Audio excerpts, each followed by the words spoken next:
घरात पैसे येतात, पण टिकत नाहीत. मग हा उपाय एकदा करून पहा. कुलस्वामिनी या मराठी यूट्यूब चॅनेलवर आपले मनःपूर्वक स्वागत आहे. अनेकांच्या आयुष्यात एकच तक्रार असते, पैसे तर भरपूर येतात, पण महिन्याच्या शेवटी हातात काहीच राहत नाही. कितीही मेहनत केली, उत्पन्न वाढले, तरी बचत मात्र होत नाही. पैसा जणू घरात येतो आणि नकळत निघून जातो. जर तुमच्याही घरात अशीच परिस्थिती असेल, तर आज आपण परंपरेत सांगितला जाणारा एक श्रद्धापूर्वक केला जाणारा उपाय जाणून घेणार आहोत. सर्वप्रथम घरातील पैसे ठेवण्याच्या कपाटाकडे लक्ष द्या. वास्तुशास्त्रानुसार कपाटाची दिशा आर्थिक स्थैर्यावर परिणाम करते, असे मानले जाते. शक्य असल्यास पैसे ठेवण्याचे कपाट असे ठेवा की त्याचा दरवाजा उत्तर दिशेला उघडेल. उत्तर दिशा धनाचे अधिपती भगवान कुबेर यांची दिशा मानली जाते. परंतु अनेक वेळा जागेच्या अभावामुळे किंवा इतर कारणांमुळे कपाटाची दिशा बदलणे शक्य होत नाही.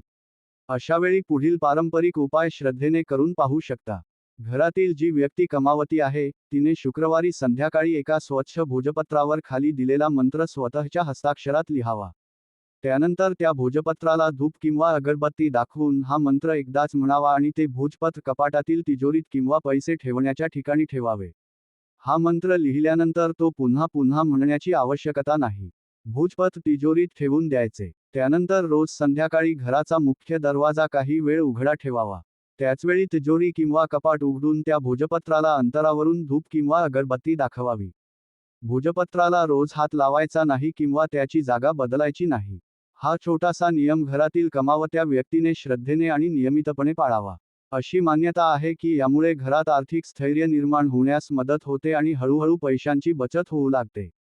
आणखी एक महत्त्वाची गोष्ट, जर कपाटाची दिशा बदलणे शक्य असेल, तर ती फक्त शुक्रवारी बदलावी. मात्र भोजपत्र तिजोरीत शुक्रवारी संध्याकाळीच ठेवावे. अशाच पारंपरिक धार्मिक माहिती, उपासना, उपाय आणि संस्कृती विषयक व्हिडिओंसाठी कुलस्वामिनी चॅनेलला नक्की सबस्क्राईब करा. व्हिडिओ आवडला असेल तर लाईक करा, शेअर करा.